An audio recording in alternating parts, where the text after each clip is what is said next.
हरे कृष्णा। तो आज हम लोग अ, एक वैष्णव भजन डिस्कस करेंगे। और वैष्णव भजन वास्तव में हमारे लिए बहुत ज़्यादा महत्वपूर्ण है। बिकॉज क्या है कि हम जब भी कई बार अलग अलग परिस्थिति आती है, अलग अलग जब सिचुएशंस हमारे जीवन में आती है, ऐसे भी हम देखते हैं। नॉर्मली जब हम भक्ति में नहीं भी आए होते हैं तो सिचुएशन के हिसाब से हमने जो गाने सुने हैं वो गुनगुनाना शुरू कर देते हैं, है ना? ये देखा होगा। और वो मतलब ये होता है ना हम सभी के साथ। और वो क्या होता है कि जब हम इस तरीके से गाते हैं तो एक थोड़ा सोलेस, एक थोड़ा पीस ऐसा थोड़ा फील होता है ना? बट वही कि उसका कुछ ज़्यादा वैल्यू नहीं है। लेकिन तब भी उससे भी हमें थोड़ा सा तो अच्छा फील होता है ना? कि वो जब हम लोग गाते हैं तो थोड़ा रिलेट कर पाते हैं, थोड़ा सा शांति मिलती है। तो जब नॉर्मल नॉर्मल भी जब हम कुछ गा रहे हैं तो ऐसा ही फील होता है। और अगर वैष्णव भजन जब जब हम गाएंगे तो फिर वैष्णव भजन से अ,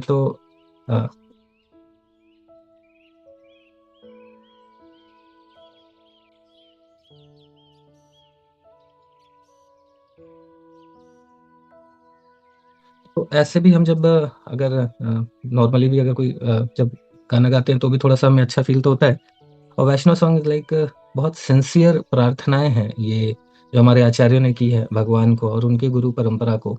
तो हमारा वो वैसा मूड तो नहीं है, लेकिन जब हम उनके प्रार्थनाओं को जब हम सुनते हैं, उस पर मेडिटेट करते हैं, और ग्रेजुअली जब हमें ये याद होना शुरू हो जाता है और ये नेचुरली हमारे हृदय से निकलना शुरू हो जाएगा, तो ये बहुत मतलब बहुत अच्छा स्टेज रहेगा हमारे लिए।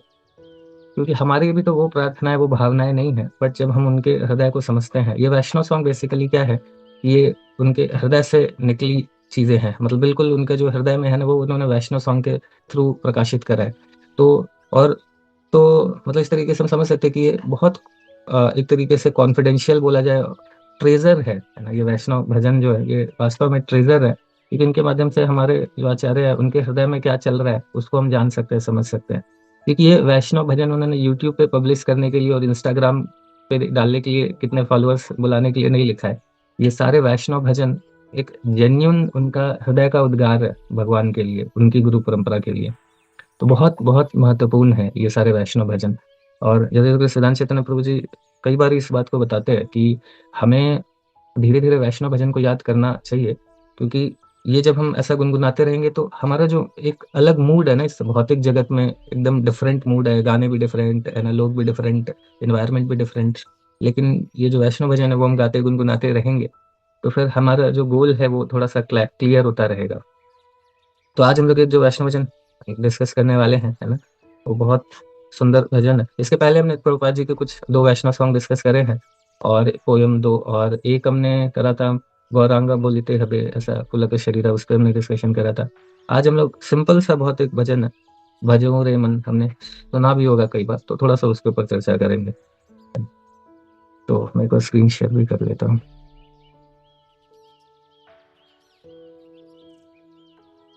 तो एक एक करके थोड़ा पढ़ते हैं, डिस्कस करते हैं। हम्म, तो ये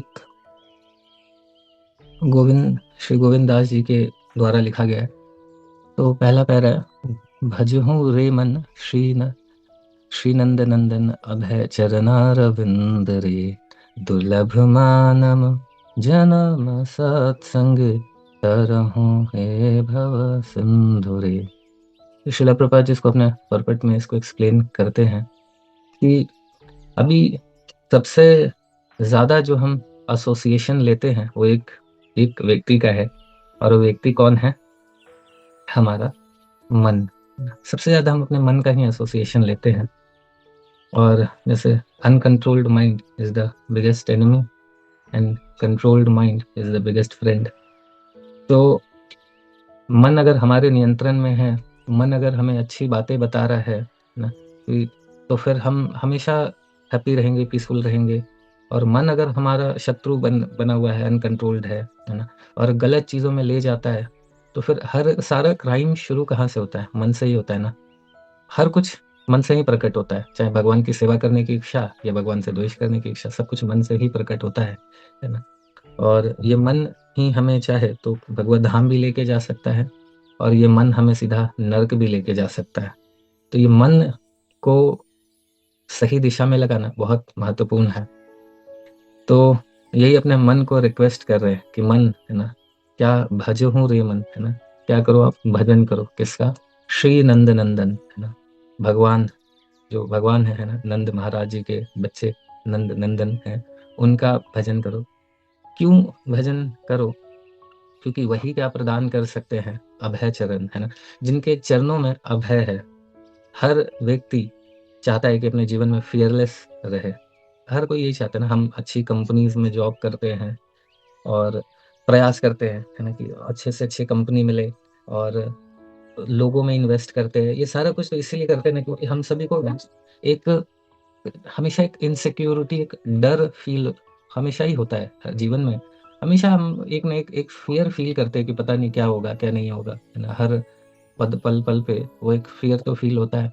भले वही है कि उस फियर को मिटाने के लिए हम अपने जीवन को इतना एंगेज रखते हैं, एक सेकंड छोड़ते ही नहीं है ना। वो उसको जैसे मतलब अगर सच में हाथ मतलब ये सारा व्हाट्सएप और यूट्यूब और सब कुछ ले लिया जाए, व्यक्ति को खाली छोड़ दिया जाए, तो पागल हो जाएगा अभी का व्यक्ति, है ना। इसीलिए कितने, देखिए, जितना जैसे जैसे हम गॉडलेस होते जा रहे हैं, उतना ज़्यादा हम शांति से बैठ ही नहीं सकते हैं। हमको कुछ चाहिए, है ना, कुछ चाहिए हम मन को एंगेज करने के लिए। नहीं तो अगर खाली बैठ गए ना, तो मतलब हम पागल हो जाएंगे।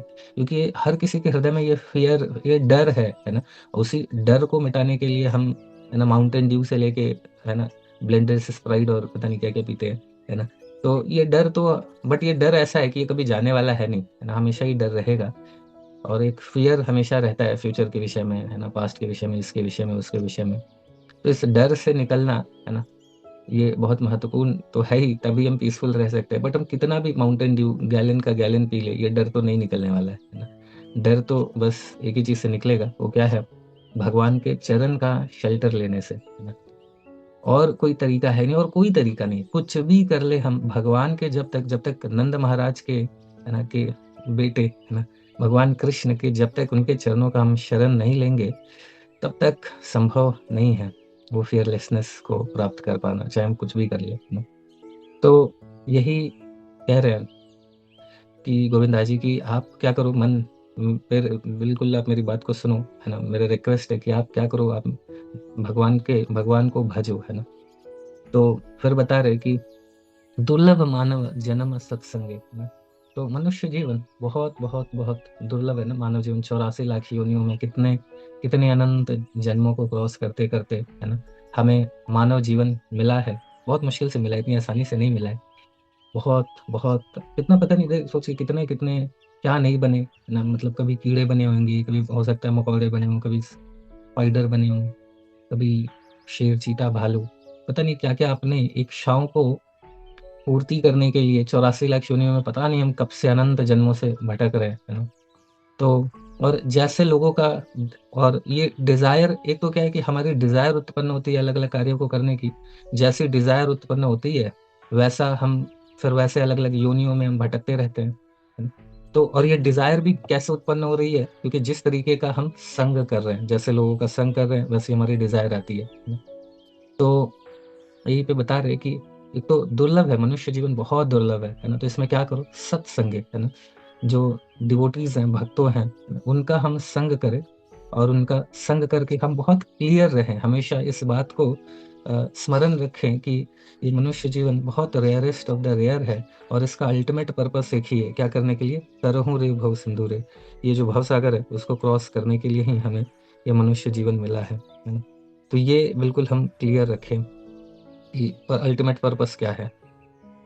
फिर नेक्स्ट हाथ में बता रहे हैं, शीत आतप बत बरीसन, ए दिन जामिनी जागिरे, विफल विफल से बिनु कृपन दुर्जन, चपल सुख लब लागिरे, है ना। तो हम लोग क्या करते हैं, कभी ठंड है ना, तो ठंड में हम अभी काम कर रहे हैं, है ना, शीत में, ताप में। अभी गर्मी आने वाली है, गर्मी आती है तो उससे भी खतरनाक हो जाता है। ठंड तो तब मतलब ठीक है, खैर अलग अलग है, सभी का शरीर उसके हिसाब से। But still extreme cold weather जब होता है तो भी हम परेशान होते हैं, एक्सट्रीम हॉट आएगा तो भी हम परेशान होंगे। कभी विंड्स चलेंगी, है ना, कभी ठंडी विंड्स चलेंगी, कभी लू चलेगा, है ना, बारिश बारिश होगी, है ना? अभी फिर बारिश होती है तो वो पूरा ओवर फ्लड हो जाता है। तो ऐसा करके इतना सारा, है ना? मतलब हम हर वेदर में लगे हुए हैं, है ना? क्या कर रहे हैं तो आगे बताया जा रहा है क्या कर रहे हैं। तो ये दिन जामिनी जागीरे, है ना? तो दिन में भी जगते हैं, रात में भी जगते हैं। अभी कई हमारे डिवोटीज नाइट शिफ्ट करके आ रहे हैं, है ना? तो हम दिन रात काम कर रहे हैं, है ना? और क्या कर रहे हैं, ठंड में काम कर रहे हैं, गर्मी में काम कर रहे हैं, लू में काम कर रहे हैं, बारिश में काम कर रहे हैं। और ये सब काम हम कर रहे हैं, और ये काम कर रहे हैं तो और करने के साथ साथ क्या कर रहे हैं ना, हम लोग किसकी सेवा कर रहे हैं? कई कृपण दुर्जन लोगों की सेवाएं कर रहे हैं, है ना? हमारे मोस्टली जो हम देखते हैं मटेरियल वर्ल्ड में, हम देखते हैं कि जो भी बॉस है ना, देखते हैं कि यार ये व्यक्ति मतलब बहुत सही तो नहीं है, फिर भी उसकी सेवा करना पड़ता है, क्योंकि क्या करना है, मतलब पूरा जीवन हमने लगा दिया ऐसे ही कृपण लोगों के बीच में, जो उनकी सेवा कर करके दुर्जन है, गलत कार्य कर रहे हैं, है ना? फिर भी उनकी हम सेवा में लगे हुए हैं। तो ये सब हम क्यों कर रहे हैं, है ना? ये सब विफल है, मतलब वेस्ट है। क्यों क्यों ये वेस्ट है? ये सारे दुर्जन का, कृपन का, है ना, सेवा करना, अच्छे लोग नहीं हैं उनकी भी हम सेवा कर रहे हैं, ठंड में, गर्मी में, दिन में, रात में, है ना? ये सब बोले, ये सब वेस्ट है। क्यों वेस्ट है? क्योंकि हम ये सब कुछ कर किसके लिए रहे हैं? चपल सुख, है ना, बहुत थोड़ा सा सुख है ना, उसके लिए हम ये सारा कर रहे हैं। जैसे शिला प्रभुपाद जैसे कॉर्पोरेट में बताते हैं कि हम मतलब ये जो हाईएस्ट मटेरियल प्लेजर है उसमें से जो मैथुन जीवन है ना, और ये जो भी सेंस ग्रेटिफिकेशन हम कर रहे हैं थोड़ा थोड़ा, तो बहुत फ्लिकरिंग है ना। कोई सा भी सेंस ग्रेटिफिकेशन का देखा जाए तो ड्यूरेशन बहुत शॉर्ट है ना? बट उस शॉर्ट ड्यूरेशन ऑफ एंजॉयमेंट के लिए हम कितना गधे की तरह कार्य कर रहे हैं, जस्ट उस शॉर्ट ड्यूरेशन के एंजॉयमेंट के लिए। और उसके सारे सेंस ग्रेटिफिकेशन का स्वभाव ऐसा है कि वो करने के बाद फिर वो गिल्ट और बेकारी फील होता है ना? चाहे कोई सा भी सेंस ग्रेटिफिकेशन का यही स्वभाव है कि बहुत टेम्पररी है, बट उस छोटे से सुख के लिए हम कितनी मेहनत कर रहे हैं, 18 घंटा, 20 घंटा, क्या नहीं कर रहे हैं ना? तो मतलब, तो सच में ये वेस्ट है, ऐसा करके बता रहे हैं। अभी हम, हाँ, फिर नेक्स्ट है कि ये धन यौवन पुत्र परिजन हिते की आछे परती रे, कमल डल जल जीवन टलमल, भजहूँ हरिपद नीति रे।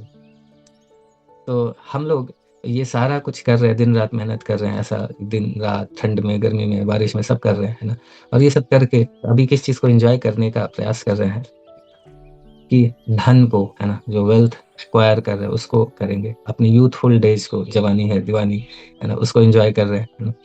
अपने, जैसे जब बच्चा छोटा होता है तो खेल कूद में, है ना, उसको एंजॉय कर रहा होता है, अपने फ्रेंड्स को एंजॉय कर रहा होता है, फिर थोड़ा बड़ा होता है, फिर अलग अपना जब यूथ होता है तो खूब सारा अ, सेल्फी खींच खींच के अपलोड कर, मतलब ऐसा हम करते हैं, सभी लोग करते हैं ना, फोटो सेशन होएगा, है ना, हम हमें एकदम कितने सुंदर दिखे, है ना, क्योंकि सब हमें देखे, सब हमें अप्रिशिएट करे, तो हम अपने सुंदरता में बहुत अपने शरीर को, है ना, बालों को, सभी को के पीछे खूब सारा एनर्जी खर्च करते हैं, है ना?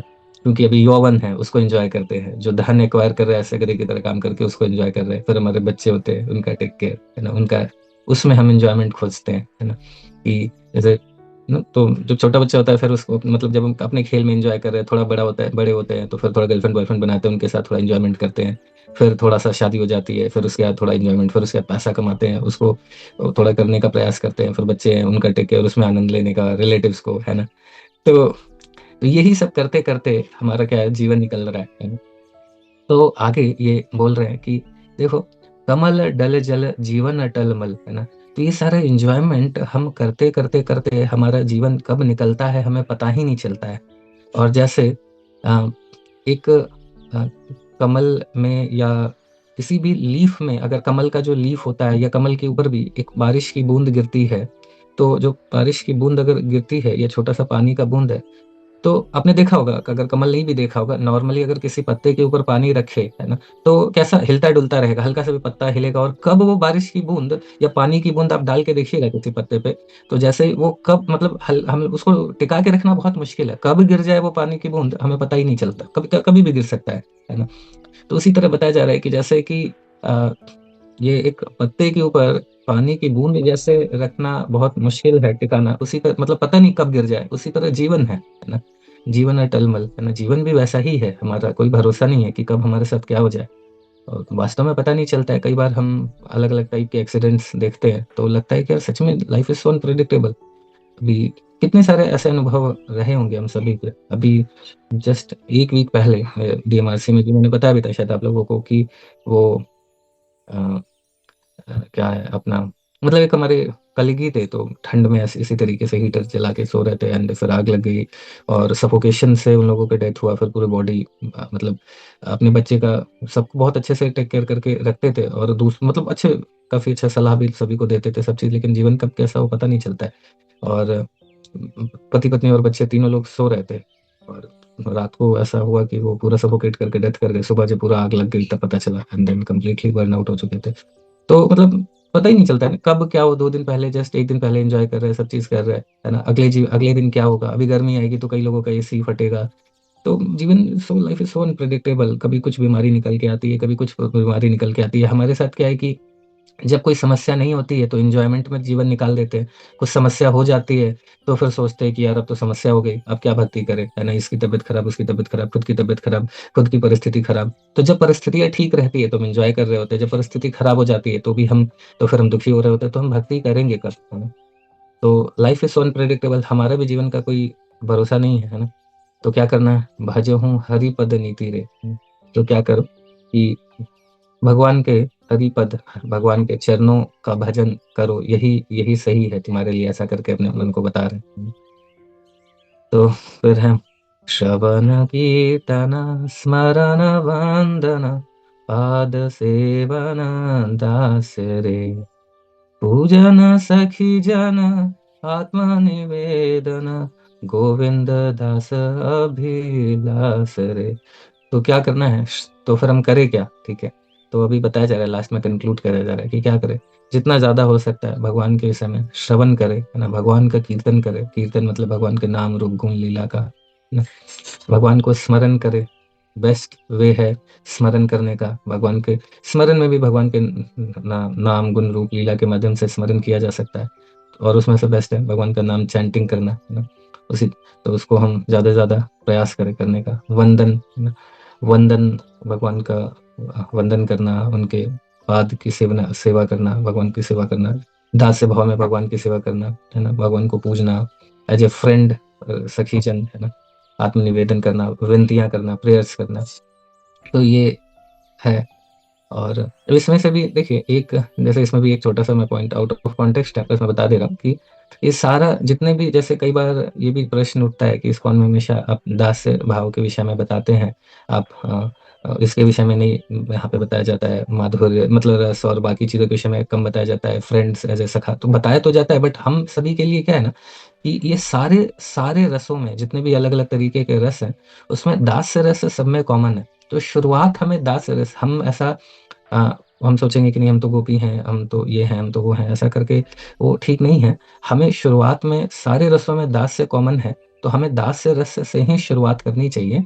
और ग्रेजुअली फिर धीरे धीरे धीरे जैसे जैसे हमारा, अभी तो हम भक्ति शुरू भी नहीं करा हमने। जब एकदम हृदय शुद्ध होगा तो नेचुरली वो मैनिफेस्ट होगा कि भगवान से, पर उसमें बहुत अभी समय लगने वाला है ना। तो अभी के लिए हम जंप ना कर जाए सीधा कि अरे नहीं मेरा तो ना, मुझे अर्जुन वाला रिलेशन भगवान के साथ अच्छा लगता है ना, या मेरा ये रिलेशन अच्छा लगता है। हमें अभी दास से भाव पे ही, क्योंकि सारे रसों में दास से कॉमन है। सारे रसों में हर कोई दास से रस तो है ही कॉमन सभी में।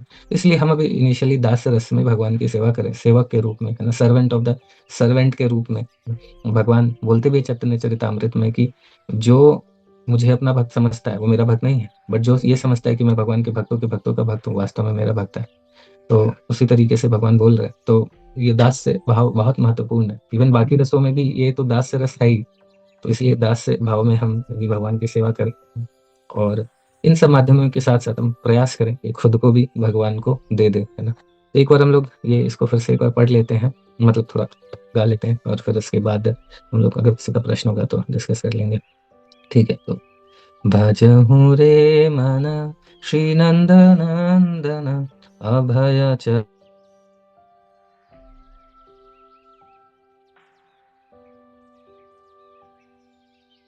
चरणारविंद रे, नम सत्संग तरहूँ शीत आतप बत बरीसन ए दिन जामिनी जागिरे, विफले सेविनु कृपण दुर्जन, चपल सुख लाभ लागिरे। हे धन यौवन पुत्र परिजन, हेते किया छे पर तीरे। कमल ढल जल जीवन टलमल, भजहु हरिपद नीति रे। श्रवण कीर्तन स्मरण वंदन, पाद सेवन दास रे। पूजन सखी जन आत्मनिवेदन, गोविंद दास अभिलाष रे। हरे कृष्णा कृष्ण कृष्ण हरे हरे, हरे राम राम राम हरे हरे। हरे कृष्णा कृष्ण कृष्ण हरे हरे, हरे Ram Ram Ram. Hare Krishna, Hare Krishna, Krishna Krishna, Hare Hare, Hare Rama.